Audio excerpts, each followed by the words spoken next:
When talking about Call of Duty games after CoD4, the game myself and many other people would believe to be the best in the series, people generally have a negative tone and only remember the bad things. It's easy to miss the progressive changes that have been made throughout the series, as we're overwhelmed by gameplay issues. The focus of this video is to recall the positive changes and hopefully see them all in the next game. When I'm listing the features, assume that they've been carried over to the next title unless I specify that they haven't. And remember, these are my own personal preferences, so feel free to disagree with them. And let's begin. We really felt that the Modern Warfare multiplayer was awesome, so we wanted to keep that core mechanic intact. As Olin said, Treyarch were impressed with Infinity Ward's game, and that was reflected very much in their own final product. The creator class system returned, along with the perk arrangement Call of Duty 4 used, but this time offered more. The formerly useless prestige feature could now be used to attain extra class slots, unlocked at levels 1, 2, 4, 7 and 10 of prestige, offering players more incentive to do it. There's nothing more annoying than having your kill stolen, especially if he's in last stand, and whilst it didn't completely make up for it, changes to how assists worked were welcomed. The more damage you did to a player, the more points you'd receive, which might make you a little bit less frustrated. Treyarch said they wanted more focus on team play, so revamping the party system was a logical option. Blue became the party colour, highlighting your friends in the pre-game lobby, in case you forgot who you were with. More usefully, it also changed your teammates' in-game names to blue and their radar blip to blue, so you could find them with less effort. Another interesting feature added was the squad function, effectively the same as the party system, but you could invite random players into your squad during the game. This was a good functionality to increase team play, but most people ignored the invites and the system wasn't carried over to the next game.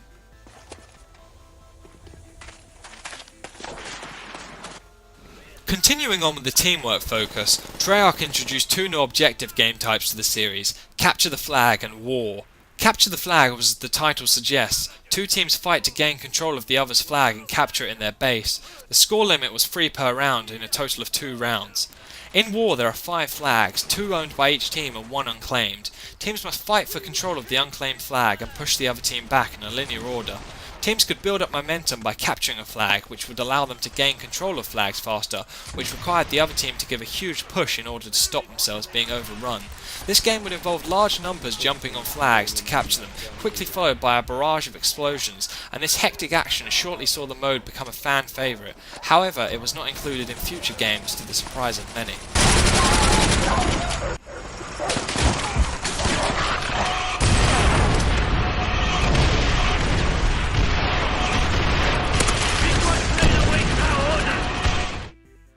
The final enjoyable feature Treyarch added in World at War was gore. What? Gore? You freak! Why do you like that? No, I'm not some kind of sadist, it was just fun blowing people's arms and legs off with my sniper rifle.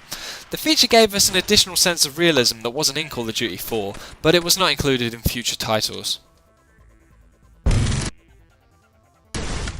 Overall, World at War didn't offer huge amounts to the series, but it's not surprising they kept it similar due to the success of Modern Warfare. To recap, World at War gave us additional class slots, changes to the assist system, more focus on the party system, 2 new game modes, Capture the Flag and War, and Gore, only 2 of which have since vanished from the series, War and Gore. I am a poet.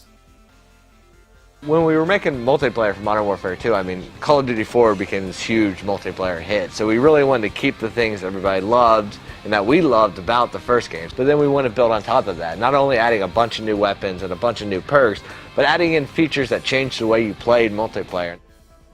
Infinity Ward sought to correct and expand upon Call of Duty 4, and whilst not everyone would agree they were successful in doing so, there are a lot of good features added. The first one was host migration, which eliminated the host-ended game message players would see when a host left or their connection was too poor. It was a common occurrence that a host might leave if things weren't going their way or if a poor host was chosen, so it pleased all fans to see this change implemented. Of course, it didn't always work as people couldn't connect to the new host or there was no good host, but it provides a much better experience now half our games aren't ended prematurely.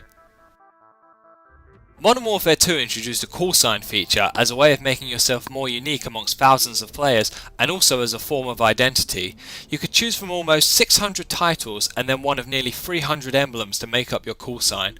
Titles were a picture with a phrase on them, and emblems were a slightly smaller picture alongside the title, some of which were animated. It was fun to experiment with different combinations, trying to get a matching title and emblem, and whilst there were some popular choices, it was unlikely you'd ever see anyone with the same call sign as you.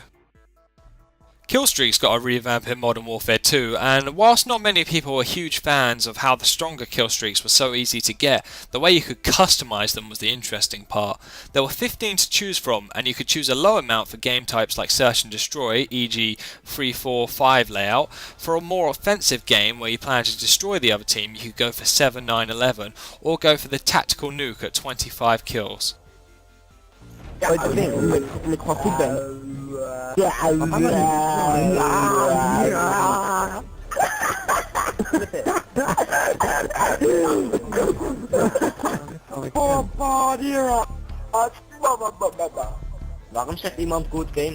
As much as I love foreign languages, squealing kids, rap music, and the sound of heavy breathing, hearing them all over the headset is not a fantastic experience.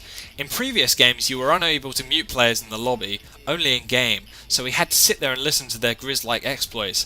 Thankfully, Modern Warfare 2 addressed this and allowed us to mute them all, which I personally do in almost every lobby. Demolition was the only new game mode that appeared in Modern Warfare 2, and it quickly became very popular. To put it simply, this mode was the same as Search and Destroy, except it had unlimited lives and both bomb sites needed to be detonated. Both teams had a go at defending and attacking, and if a winner isn't decided in regular time, they would play overtime, which is one more round. Despite being an objective-based game type, not much action centrals around the bomb sites, as good teams often take advantage of the poor spawn system to trap the other team, rather than detonate the bombs. But that might be what makes it so fun, for the spawn trappers anyway. And finally, we appropriately have game-winning kill cam, which is a replay of the final kill in Team Deathmatch and Search and Destroy. The range of kills you can see includes, but is not limited to, multi-kills, trick shots, that guy camping in the corner, or someone missing with an entire clip and then knifing, so it often makes for entertaining viewing. You can add your own bit of flair to your shot if you're feeling confident. I've got a few 720 fakey, no-scope, wallbang, ladder stall, headshot quads in the past myself. Modern Warfare 2 made some huge positive changes to the series, but most of those were overlooked due to gameplay issues. To recap, Modern Warfare 2 gave us host migration, call signs, customizable kill streaks, in-lobby muting, demolition mode, and game-winning kill cams, all of which remain in the series thus far, giving additional credibility to their positive influence. There are some things that people were very, very attached to. But on the same front, as a game designer, you have to keep pushing forward and you have to continue to innovate. You know, so customization is all throughout the game, and it's a major, major theme of the Black Ops multiplayer. Whilst Black Ops was not my favourite Call of Duty, there can be no denying its customization and analytical features were absolutely outstanding. Not only could footage be analysed in Black Ops Theatre mode, but movie-esque clips could be recorded and edited into a film, hilarious scenes could be uploaded to YouTube, and a single perfect moment would never be missed. To have a feature that records every match you play from every and any perspective is an unbelievable feature, and its huge impact on the series simply cannot be described with words. Added to that, the community section within Theatre mode allowed players to share their clips and screenshots with the world, further increasing Theatre's impact. In terms of customization, Treyarch took one step back and two steps forward with player cards, their version of Modern Warfare 2's call signs. The backgrounds, aka titles, were not as good as the previous games, but the emblem editor was unbelievably good. There were countless images preset into the game and players could choose from them to make an emblem. With 12 layers to add images to, and size, rotation and colour controls, creativity reached huge levels and there were many funny, artistic and creative emblems on show. Not only that, but you could also put your emblem on your gun if you wanted to show it off even more. COD Points was a money system introduced into Black Ops that allowed players to purchase attachments, perks, camouflage and player card images rather than ranking up and completing challenges to get them. COD Points would be earned for in-game exploits and could be saved up to purchase whatever the player fancied. This gave us more freedom in how we could play during the lower ranks and also made whether to prestige or not an easier choice. Whilst in my opinion the gun camouflage wasn't quite as aesthetically pleasing as in the previous games, the return of gold camo was welcomed after being absent for 2 games. However, it was rather difficult to obtain, requiring players to reach Prestige 14 and then fork out 50,000 COD points to unlock it. Whilst diving to prone, aka dolphin diving, could be seen as more of a comedic addition, there were times that it could be invaluable. Diving to capture that last flag or over a claymore before it explodes are just 2 examples of effective use.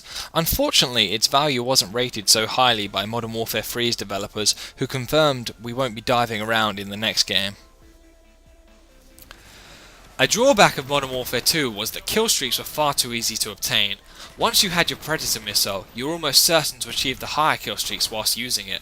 Black Ops took away kill streak stacking, which basically means that any kills you earn with your kill streaks won't count towards unlocking your next kill streak, i.e. getting a kill with your napalm strike won't unlock the sentry gun you have as your 6th kill streak. All kills have to be made by the player's soldier if you want them to count towards your streak. This made getting the higher kill streaks more difficult. Strike awaiting orders. Friendly napalm strike on the way. Bravo secure. Enemy jamming our radar. Enemy spy plane above. Sentry gun ready for delivery. Mark the DZ. Friendly sentry gun on the way. In Black Ops, Treyarch attempted to do what they didn't do with World at War, and that was leave their mark on the multiplayer side of the series. Plenty of interesting features appeared in Black Ops, the highlights being Theatre, player card with emblem editor, COD points, golden camo, dolphin diving, and kill streaks no longer stacking. In my opinion, any future game that doesn't have Theatre and the emblem editor would be taking a step backwards. Overall, I believe these are the best features to be added to the game. Maybe you agree, maybe you disagree. Why don't you let me know? Perhaps you like something I missed out, such as this. Or maybe this. What awaits us in Modern Warfare 3? Well, we'll find out shortly, but hopefully, in my opinion, most of the things that I listed here are present. Anyway, thank you for watching, and maybe I'll be able to make another one of these one day. Hopefully there's some good features in future games, but yeah, thank you for watching, and I'll see you next time.